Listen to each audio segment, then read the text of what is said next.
Hey everybody, Danny Greco, Keller Williams here. I've got December 2020 Seattle area condo stats to go over, but first let's take a little recap on what happened throughout the entire 2020 year for the condo market. Now, it was not a overall good one, and a lot of that is due to the COVID fallout, and we can talk for a long time on what that means exactly, but essentially in the core Seattle downtown area, we saw a massive exodus of people, and this includes apartment renters, condo owners. People were fleeing the small, cramped, tight urban areas for a variety of reasons, seeking more space, more privacy, whatever it was, just for whatever reason they've been wanting to get out. So those areas have really suffered all year long. Now, what we see early in 2021, which is when I'm taping this now, but what we typically see are generally some of the more seller favorable times of the year. Inventory is typically at its lowest, buyer activity high. So I'm really curious to see, I won't have that answer for you now, but certainly next few months, are we going to see somewhat of a more historical trend in terms of seasonalities with our condo market and our inventory? It's really something to look for. So going back to December 2020, I see both some encouraging signs, but mostly more negative signs too. So let's start with the good. What I've been looking for is seeing inventory drop. Now, we were at 4 months of inventory citywide in Seattle to end November. That did drop by a substantial amount. Just under 3 months of inventory remains. So that by itself is pretty neutral market. Now, again, we've talked in the past about how that's really that downtown core, which is kind of sinking the whole market to begin with, kind of staining the whole Seattle market by itself, because you look at just the downtown core market and they're at 6.5 months of inventory.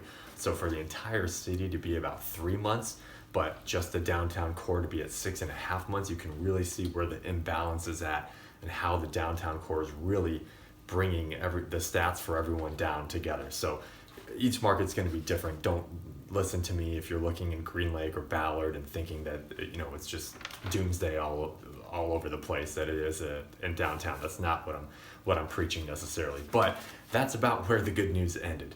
That we saw a pretty good drop off of inventory in December, and hopefully that continues for you condo sellers in the early months of the year.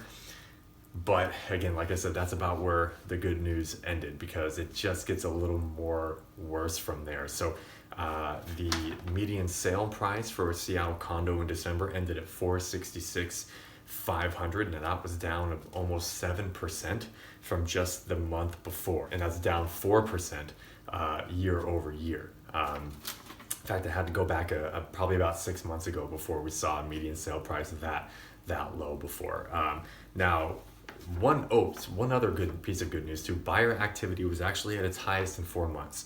So still very low levels of how I measure buyer activity, but it was at its highest point it's been in 4 months. So we saw decreased inventory, higher buyer activity, and hopefully that continues for you sellers early in the year. For you buyers, on the east side, it wasn't as good as what we saw in November. Actually, the median sale price decreased about $100,000 month over month, which is pretty impressive. But that was still up year over year 10%. So very different story east side from Seattle. And then when you look at King County, their median sale price was actually up 21% year over year. So I think you're really kind of seeing the picture here that it's that downtown Seattle core that is really just suffering.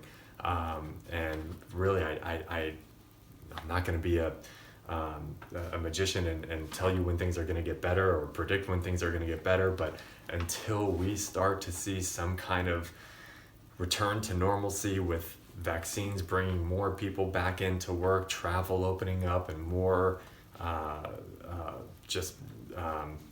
people returning to the downtown core, and there being a reason to live there, restaurants opening back up. I mean, these are the luxuries that people pay a premium for to live in these big urban areas. If there's nothing keeping them there, what do they need to be cramped in a 600 square foot condo for when they can have that money and go spend it elsewhere to get more space, especially if they don't need to be working close to their downtown office. So I've heard from experts that still think we're maybe another year away, but it's going to be really interesting to hear, or to see rather, and on these first 3 months of the year, particularly when this is the best, when that's the best time for sellers. Is that demand for condos going to come back? Is inventory going to stay low enough to help sell some of these properties that are on the market? Because it's just suffering right now, and I will be surprised if that tune gets changed at all in 2021, but we can all hope, right? So anyway, we'll see more on that later. Danny Greco, Keller Williams, talk to you later.